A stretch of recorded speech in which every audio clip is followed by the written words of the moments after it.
नेता प्रतिपक्ष एवं अलवर ग्रामीण विधायक टीकाराम जूली ने मोती डूंगरी स्थित कार्यालय पर शनिवार को जन सुनवाई की, साथ ही संबंधित अधिकारियों को त्वरित कार्रवाई के निर्देश दिए हैं।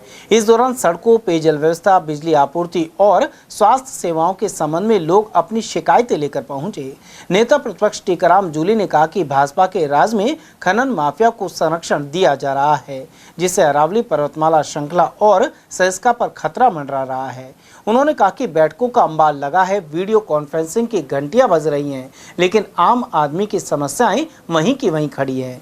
चुनाव के समय ईआरसीपी का मेगा प्रोजेक्ट दिखाने में भाजपा सरकार ने कोई कसर नहीं छोड़ी, लेकिन अब पानी मांगने वालों पर मुकदमे दर्ज किए जा रहे हैं। नेता प्रतिपक्ष ने यह भी आरोप लगाया कि महंगाई ने आम आदमी की कमर तोड़ कर रख दी है, साथ ही प्रदेश में कानून का इकबाल खत्म हो गया है। ये मुख्यमंत्री जी जो है रील मंत्री बन चुके हैं।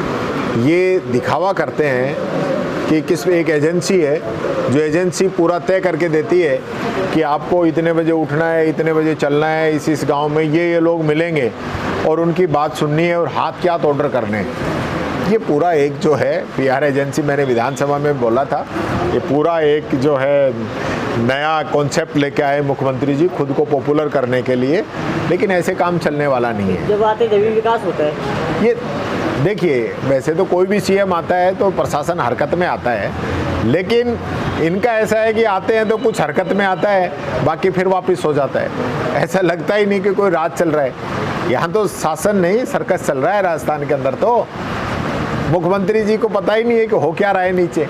जो अधिकारी इनको समझा देते हैं वही समझ रहे हैं। इनके एमएलए को नहीं पता, इनके मंत्रियों को नहीं पता, इनके मुख्यमंत्री को नहीं पता। सब जो है हाथ पे हाथ धरे बैठे हैं। आज क्या हालत हो चुकी है इस गर्मी के अंदर। आपका पानी के लेके कोई प्लान है? आप बताइए। आप मोदी जी बड़ी बड़ी घोषणा करके गए कि हम ईआरसीपी को राष्ट्रीय परियोजना का दर्जा देंगे।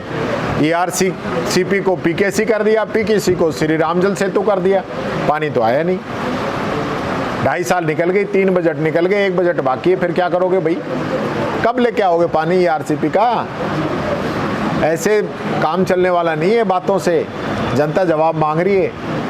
13 जिलों का मामला है। उधर नेता प्रतिपक्ष टीकाराम जूली ने नीट पेपर लीक के संदर्भ में फिर प्रतिक्रिया दी है। उन्होंने कहा कि पेपर चोरी का राजस्थान सरकार में कड़ा कानून है। यदि यह एफआईआर राजस्थान में दर्ज होती तो केंद्र सरकार से 10 गुना मजबूत कानून इस प्रदेश में है। इसमें आजीवन कारावास और 10 करोड़ रुपए जुर्माने जैसे प्रावधान हैं। जूली ने आरोप लगाया कि इसी वजह से यहाँ मामला दर्ज नहीं किया गया।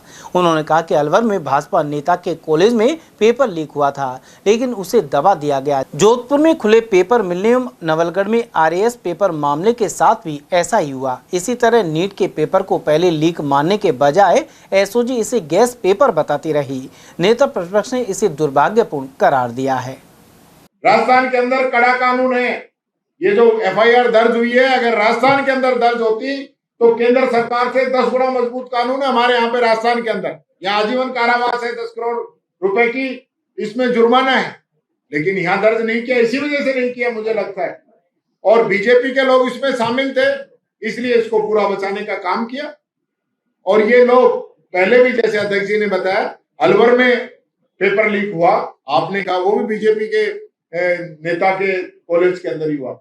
आपने उसको दबा दिया। आपने कहा नहीं, पेपर लीक नहीं है, नकल है, और नकल की एफआईआर दर्ज करके और उस मामले को दबा दिया। खुले पेपर मिले जोधपुर के अंदर, आपने दबा दिया।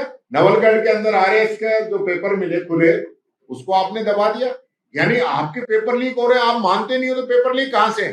आपने तो इस पेपर को भी लीक नहीं माना था। एसओजी कह रही है नहीं नहीं ये तो गैस पेपर था।